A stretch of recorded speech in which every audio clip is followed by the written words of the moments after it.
Amigos, as promised, I am back with the third installment of the series integrating Dynamics F&O with Power Apps. And it's gonna be pretty exciting one, I promise, as I will be taking you into deeper realms of Power Apps with lots of examples to cover, triggering new thoughts and ideations in you. It's springtime here in my city, Kolkata, and it's a lazy Sunday noon. I am presently seated at my lakeside cabin, enjoying both the cool breeze of wintry months and an enthusiastic sun, preparing for a new week ahead. I would be covering a lot of things this week, and this is gonna be the agenda. These are the topics that I'll be covering today.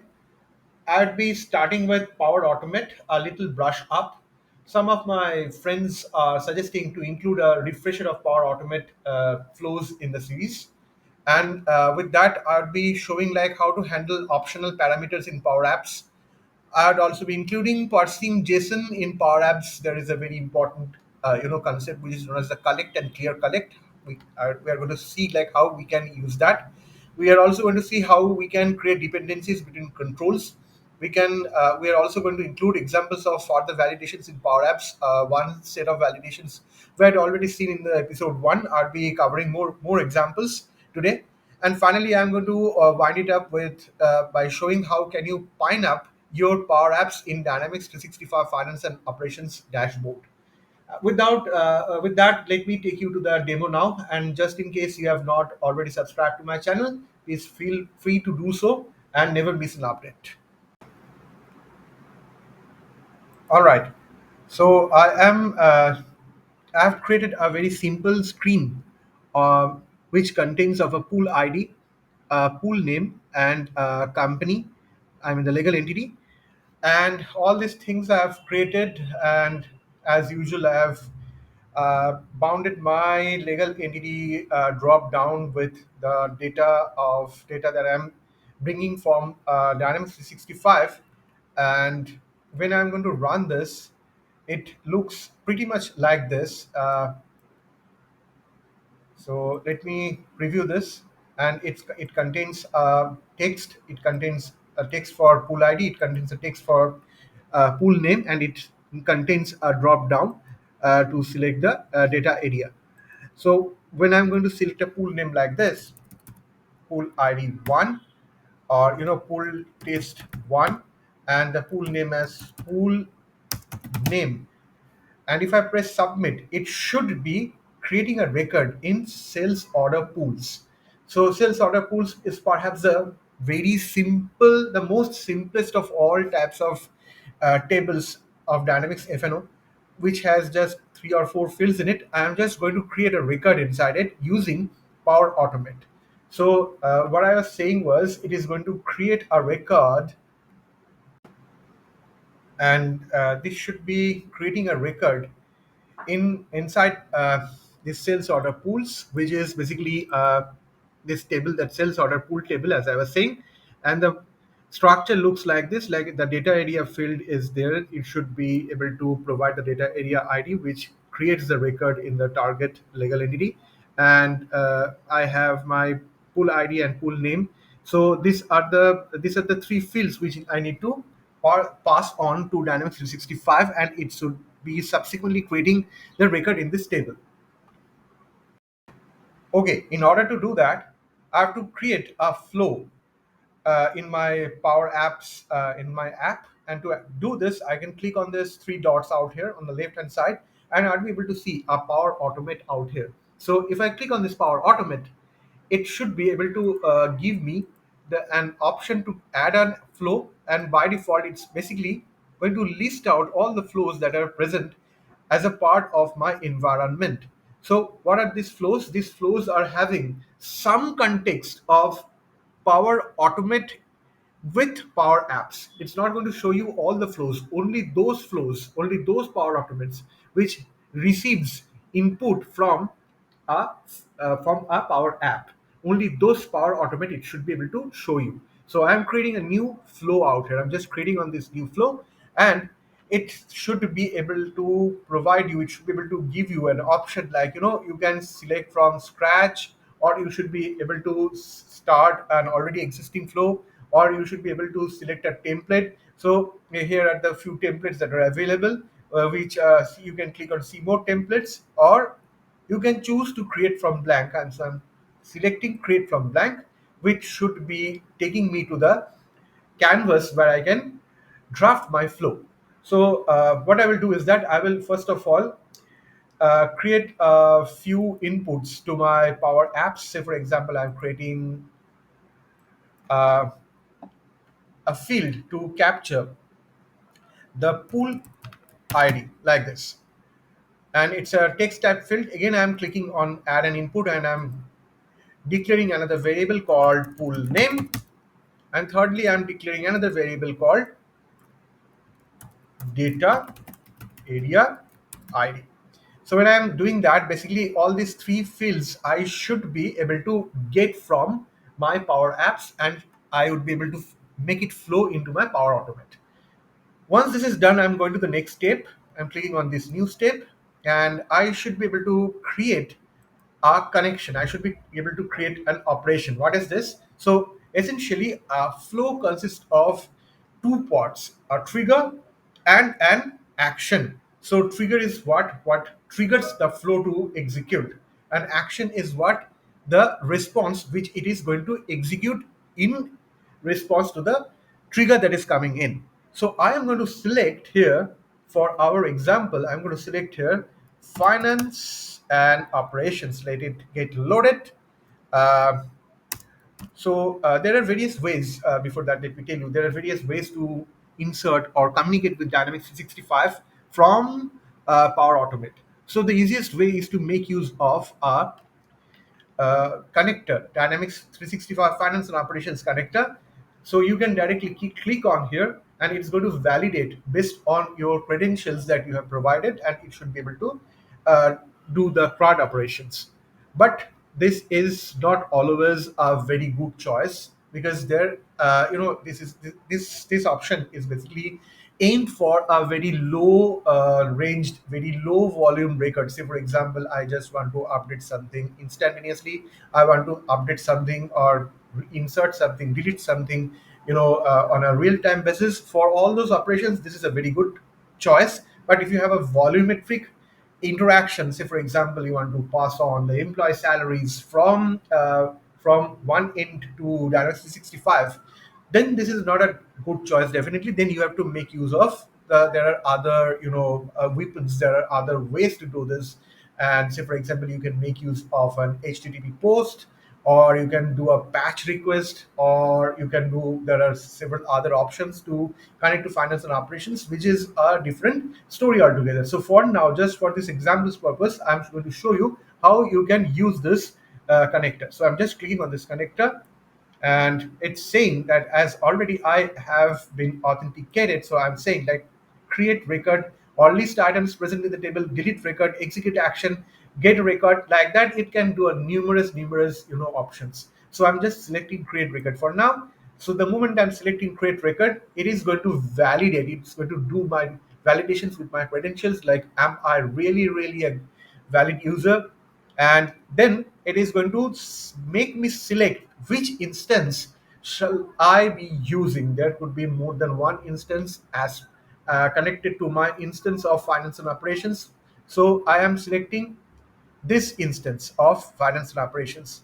So based on that, it is asking that is entity name, which entity name that I'm going to choose. So let me get it loaded first, and let me select sales order pools and see, like, is it, yeah, this is here. So I'm selecting the sales order pools, and it's so easy. You see, I'm just going to select the entity, and I'm just going to select the inputs to this entity. So it's going to take a while to bring up the inputs, the fields that are basically related to this entity. So say for example, I'm able to select the pool ID here. So see, the pool ID is coming up. So the pool ID I'm going to select from here. If I go down, all the way down, and I'm finding here the pool ID, which is which I'm getting from my input. So I'm selecting the pool ID, the company. Company also I'm able to see from below. So if I go down and data area ID, I'm fitting it. One more field is left, which is basically my description, the pool name. So which I can find from, if I click on show advanced options, I can get the name. Name is nothing but the name of the pool ID or the description of the pool ID. So I'm selecting the pool ID here, and I'm going all the way down, down, down, and I'm selecting the pool name. So that's it. So if you have done that, this would be able to create one record for you in your sales order pools table. But as I said, this is just a very simple example.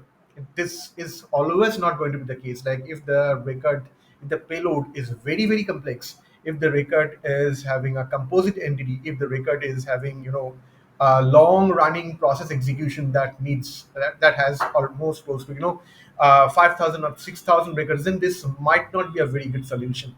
So in all those cases, you have to think of other choices, which can include, some kind of recurring integration approach, or you can make use of approaches which are based out of Azure Functions. Azure Functions can also push on large record exchanges, or there are other integration strategies which you can definitely work out with your business team and architects, and come to a conclusion. So for now, I'm just making use of finance and operations based connector. And once that is done, you have to give a proper name to it. So I'm just giving a name like, insert. Okay, let me uh, give a name like this: create record in sales pool. So when I'm done that, I am, as a last step, I'm just giving a plus new step, and I'm selecting as Power Apps. So it should be able to let me select respond to Power Apps, something called respond to Power Apps connector, which I can select and give a message back to my caller Power Apps saying that, okay, the insertion was successful, the execution was successful, or something like that. So let it get loaded in the meanwhile. And I have created this as a response to the calling Power App. So I'm adding an output like this: records inserted successfully, where I'm saying. So, and also I'm saving the record with this name like create record in sales pool.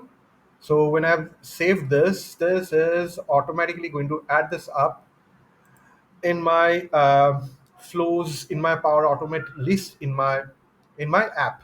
So I can directly call this from the submit buttons click event. So how to do that? So it's very simple. So if I click on submit and I go to the on select event, the on select event. So on select you can find from here by selecting the submit and going to this drop down. From here you can choose on select, or you can go to submit and you can go to this property sheet and you go to the advanced, and you can select from on select here as well. So I'm selecting on select, and I'm saying create. Okay, I'm selecting create record in sales order pool, which is nothing but a reference to this Power Automate. I'm calling this guy directly here, and I am just clicking on run, and then I'm passing on the pool ID value which I selected, the txt pool ID dot txt, and then I'm passing on the pool name. So txt pool name, or txt description, pardon me. So text like that, and the drop down, I've given the drop down as drop down legal entity, which is the name of this control, dot selected text dot legal entity, the legal entity ID which I'm selecting from my control, and then I am just clicking on run on output. So output is essentially, if you remember, the output was the name of the last step, that is whatever I am giving back to my caller Power Apps, whatever value that I'm giving to my Power Apps, that variable I'm saving as output. So that is actually is coming at when I'm clicking on dot. So I'm selecting this output, and optionally what you can do is, you can generally, what we do is that we store the value of this outcome of this outcome into some variable.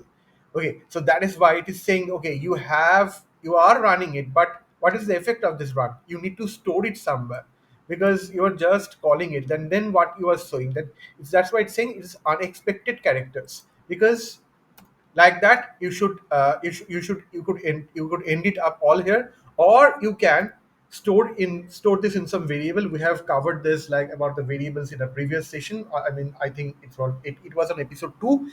I am setting this up as a variable called response, and the outcome of this execution, I am storing this in that variable called response. So I am just ending the bracket here. So that's it. So if I am going to save this, and okay, so it's asking me what is the name of this app. So let me give a name like, Power Automate Demo, and I'm saving this. And what I will do is that I will just run this, and let me see like how it goes. And I'm giving a name like test 112 as pool ID, and I'm giving a pool name as pool name test 112, and company I'm selecting, I mean the legal entity I'm selecting as USMF. So if I click on submit, it will turn grayed on. Uh, and there are beads that are flying across the screen, which implies it is posting it back to Dynamics F&O, and it will get turned on into blue again, which would imply that the operation has got completed. So it's still working on, and in a few moments, yeah, it has turned on back into blue. So let us see what has happened to F&O. And I am just refreshing my finance and operations, the legal entity sales order pools, and you see that this record has got created, the one which we inserted from PowerApps. So saying that this was the easiest mode of execution from Dynamics 365 with Power Apps connectivity. There could be much complex situations, much complex payloads, as I was talking about, composite entities with much large volume of data exchanges. And in that case, you have to plan your integration strategy accordingly. So saying that, optionally, what you can do is that you can add a message back to the user once the execution is completed. So for that, we can go to insert, and we can select a container, and I'm clicking on the container like this. So let me close this, and let me drag this guy out here. You can keep on adding here further controls. Say for example, you can add a label like this. Okay, so the label is let me increase the label size, and we can keep it something, the it is in the display. We can go to display, and we can change this to uh, something dynamic like response. So if you remember, the response is what? Response is basically the submit button. What we are getting back from our Power Automate, we are saving that value in our response. And so this container we are adding a text, a label file like this. I mean a label like this, and we can additionally add a button out here. So in this button, which is a part of this container, and which should be which you can rename this text as OK. And in the select, we can give the set response as blank. So when you say this, additionally, what you can do is that I'm clicking on this entire tapestry of the container, and I'm basically what I'm doing is that I am going to visible. Down here in the visible, I'm selecting this, and I'm saying that response, if response is blank response, then you should not show it, else you should show it. So if I do this, let me save this, and let me run this. What happens? Let us see. Let me run the Power Apps once again, and I'm giving some new records and bringing some new record to it. And let me click on submit, and it's going to take a while to create the record. Yeah, it got created and it's showing as record inserted successfully. So if I click on OK, the pop-up will go out.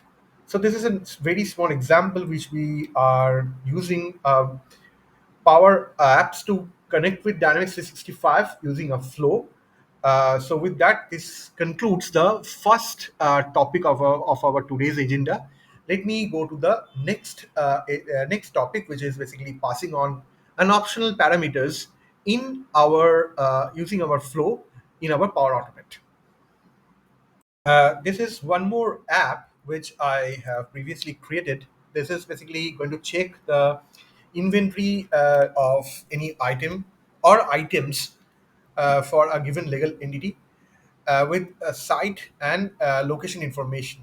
So if you run this, you'd see there are certain certain validations that I have given. So let me select USMF as our legal entity, and let me select the item code as 1000.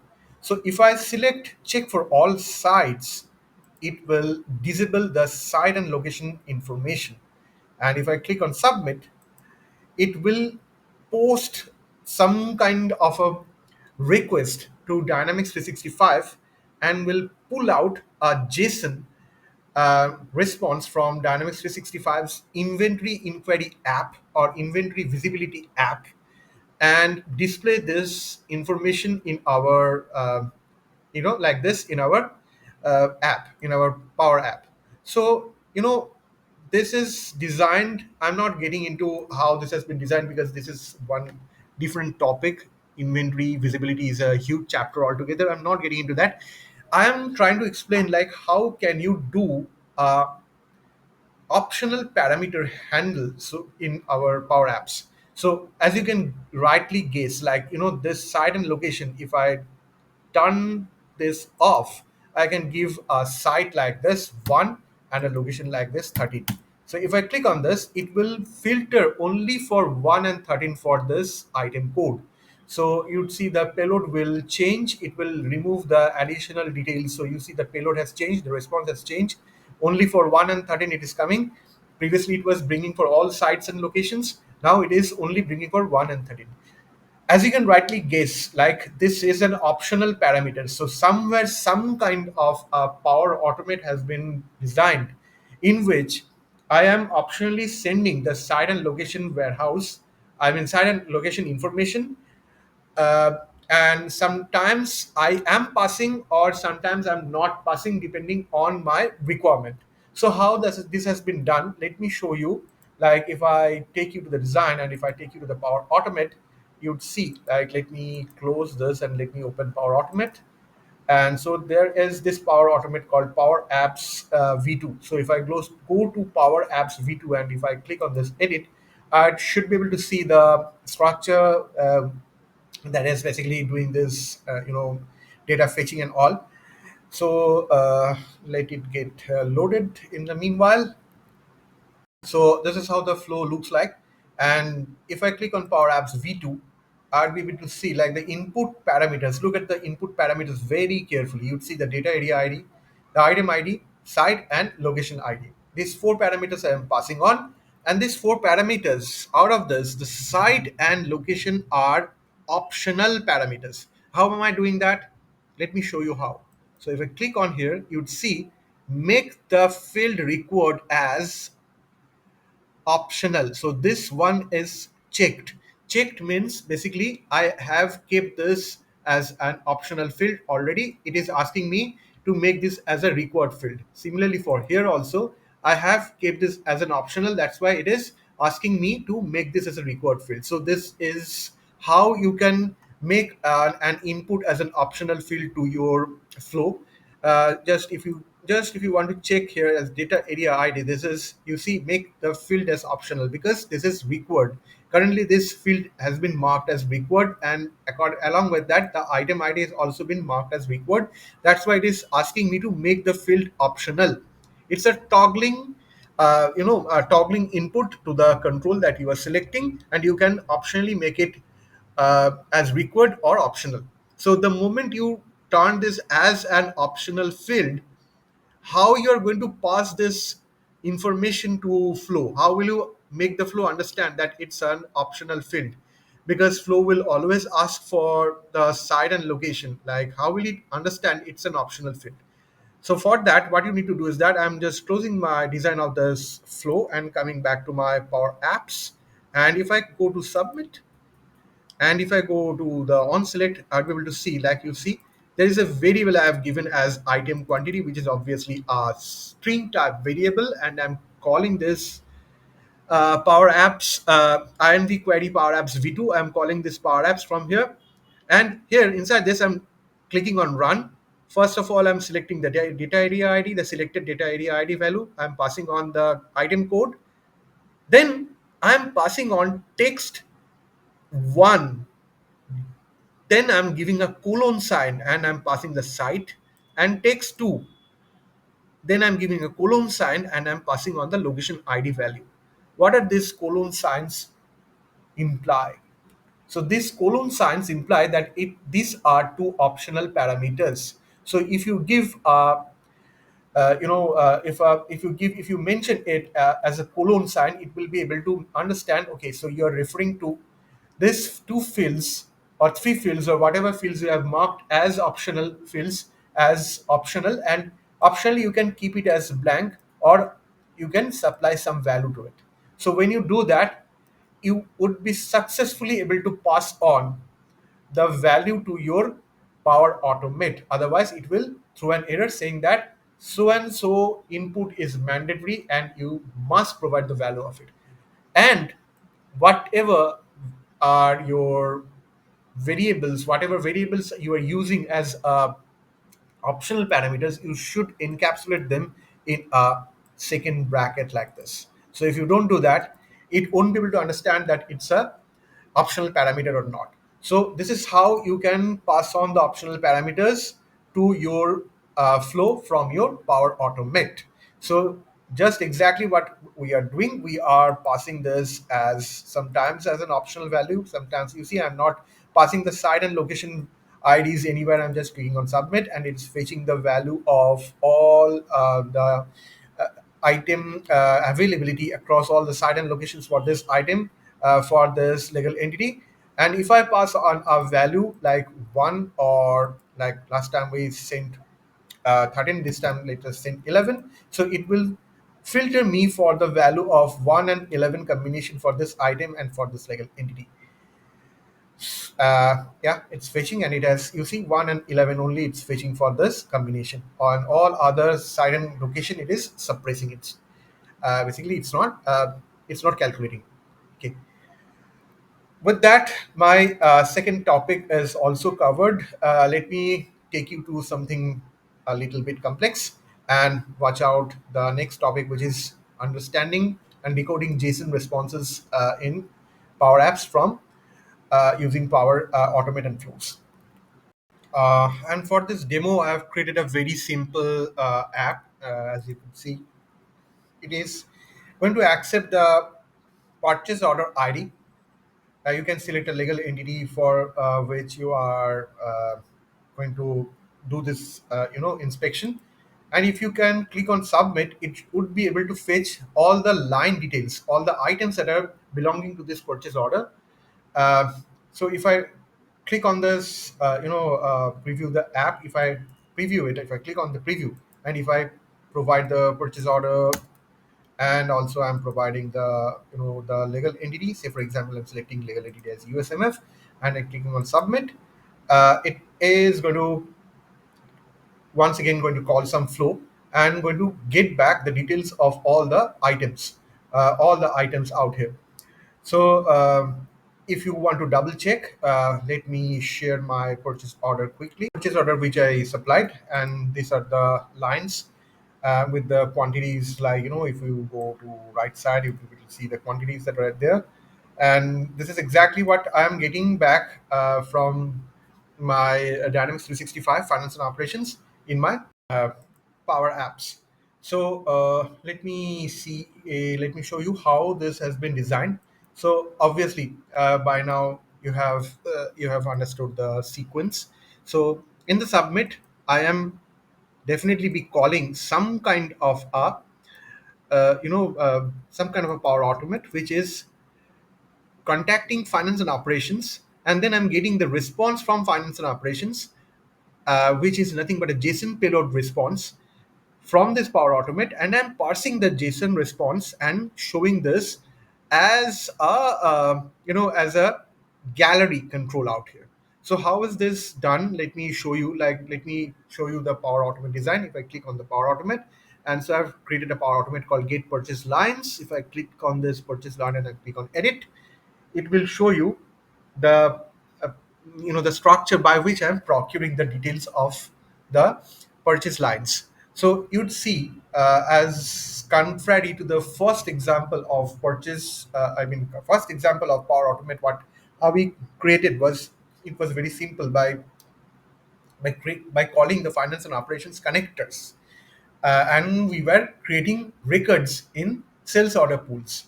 But now we are not doing, we are not using finance and operations connector. We are not using the same strategy. Instead, we are going to call an HTTP request. So yeah, this has got loaded. So I'm getting the response from PowerApps.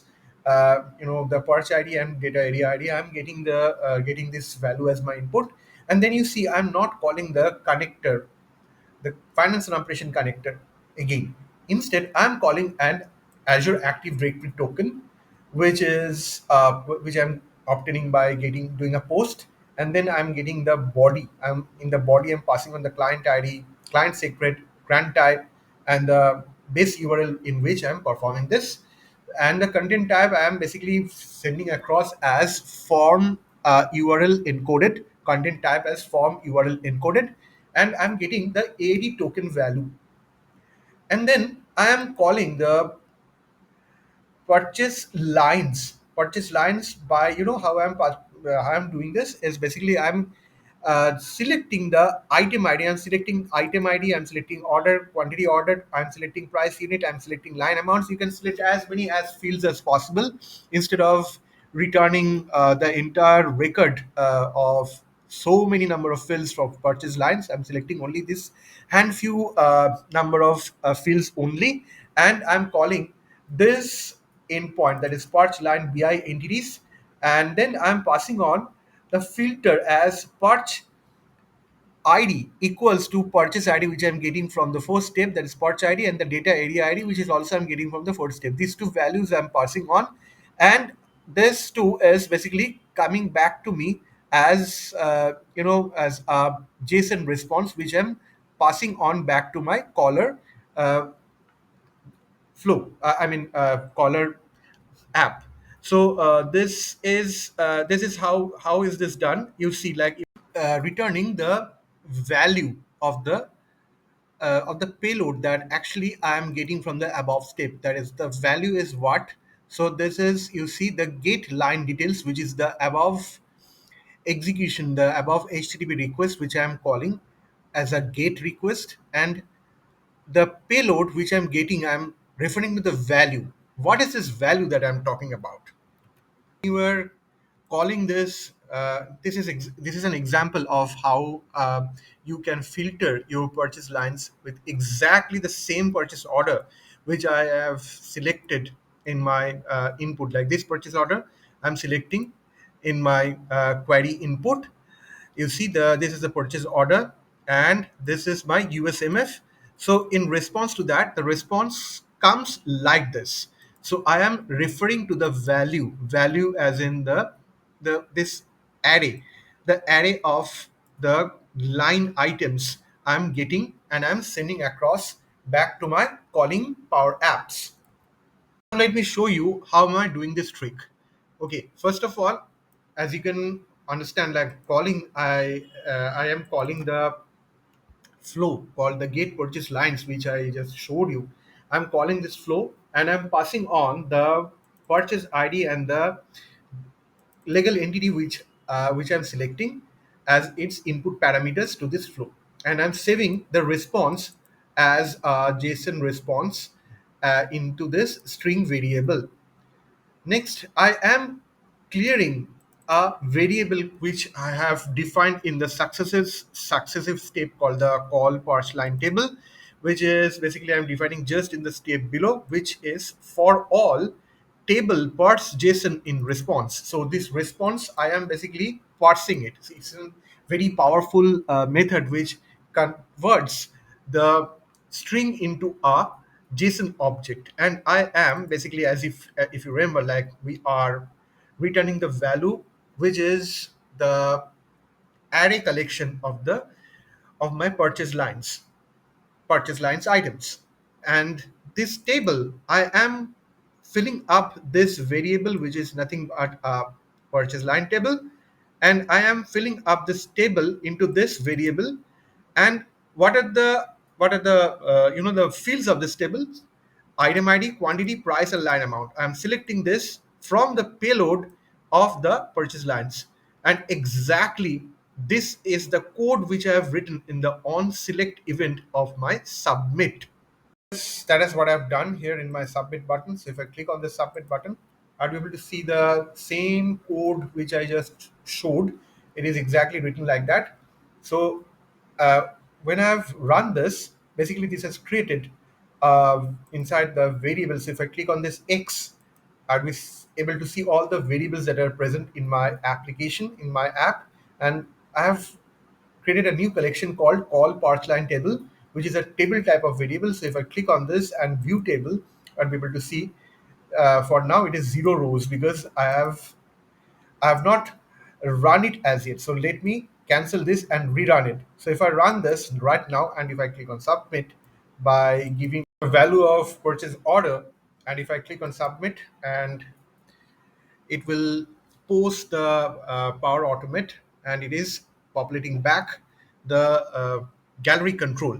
So this gallery control, if I close this app and I go back to my collection, and if I click on view table, I'll be able to see like the view call table, that the call parse line table, this variable, this collection has been populated with the rows and columns like this. So let me cancel this and let me show you like I have created gallery control. So this gallery control is a horizon. It's a vertical gallery control. I can also use a horizontal gallery control. I can also add a table like this. If I remove this and if I select tables, one second, let me go to here, and if I select on tables, you see I can also use a data table.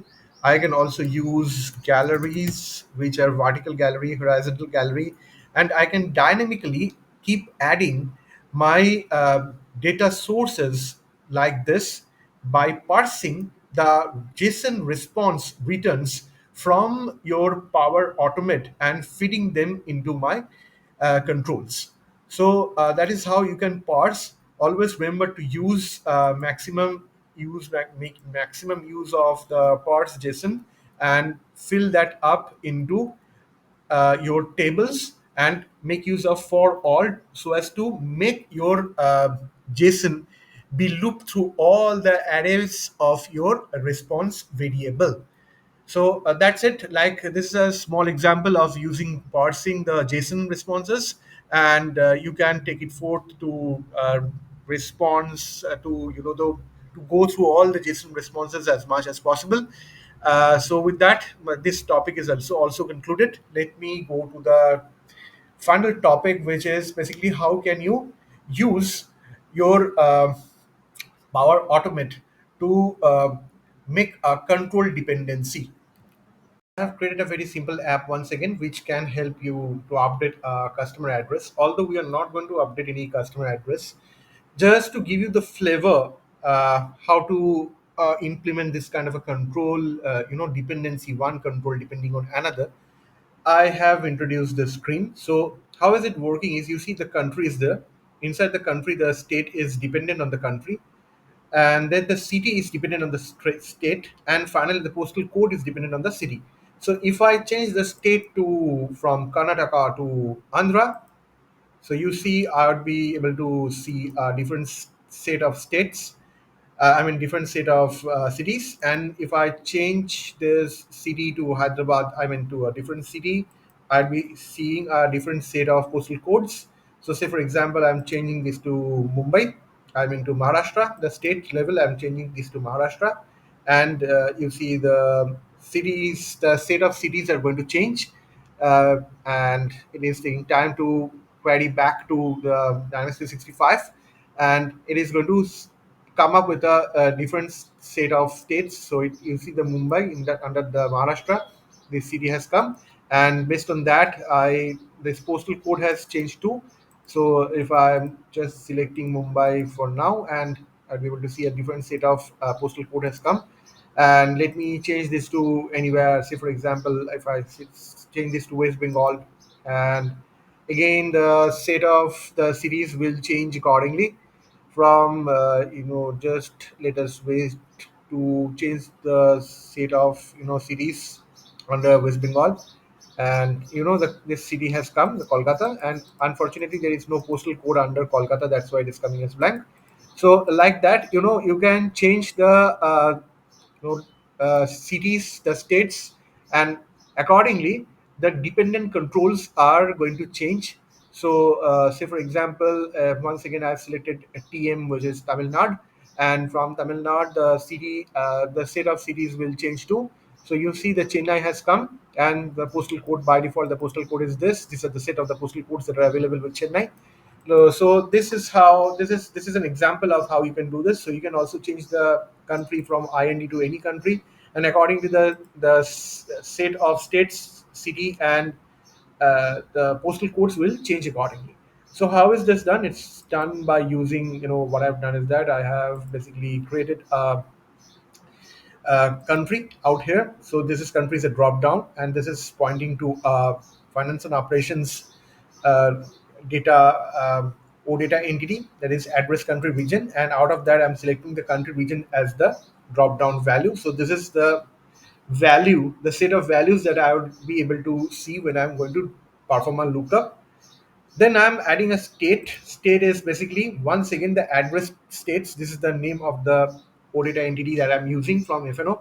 And then I'm saying depends on drop down country. So the drop down country is the control that I'm using for country lookup. And this is where I'm saying that depends on drop down country. So if I click on this, saying that drop down country, this controls country region value should equal to the address states country region.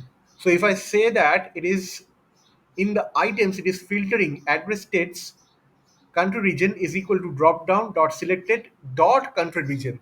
So which is automatically, it is basically going to filter out of my OData entities all list of country regions. It is going to filter the ones that I am selecting out here in my country region drop down. Just similarly as in here also, I'm selecting the address cities. In my address cities, I am selecting the value of the city. How it is depending? It is depending on the drop down state, which is like this, like drop down state dot state is equal to address cities dot state ID, which means I am filtering the value of the cities based on the states which I have selected from the above control, from this control itself. And finally, I am selecting the postal code, which is nothing but address postal codes V3. And here I am selecting the zip postal code as the value, and depends on the drop down cities dot city is equal to address postal codes V3 dot city. So as you know, the postal codes in India is dependent on city, and city is dependent on state, and state is dependent on the country. So like this, you can keep on adding one control under another control, and automatically you can keep on filtering the values, like whenever you are, it's so flexible that automatically it's going to filter the values that you are going to select based on the control from the above control. So like that, you can keep on adding controls one to the next like that, and you can create a huge dependency of one control to another, and you can then submit and do the needful actions. Hey, with that, let me conclude today's session. Coming in the next episode on 23rd March is going to be much more interesting, as I'm going to include AI models in my Power Apps. I'll be including various examples of how to leverage Power Apps AI models in Dynamics 365 Finance and Operations. I will also be showing you examples of Power Apps planners. Planners are very smart way of creating your Power Apps. Like unlike the way I was showing you using manual methods of creating one apps, then controls into it, then adding tables to it, adding core data entities to it. Power App planners can do all these things automatically just by when you are going to give it instructions, and it will do all the needful. And lastly, I would also like to include how you can use cards in your Power Apps. So cards, unlike normal apps, you cannot use OData entities directly. Rather, you have to use the Dataverse, and you can use virtual entities from Dynamics F&O to be used directly in cards. Uh, and you can fetch the various contents of various tables, various informations, various data from financial operations, and make them flow into cards. So how could you do all these things is very simple. I will show you in various examples in the next week. Till then, take care and don't forget to subscribe to my channel. Stay connected. Much love and signing off, Subhashish.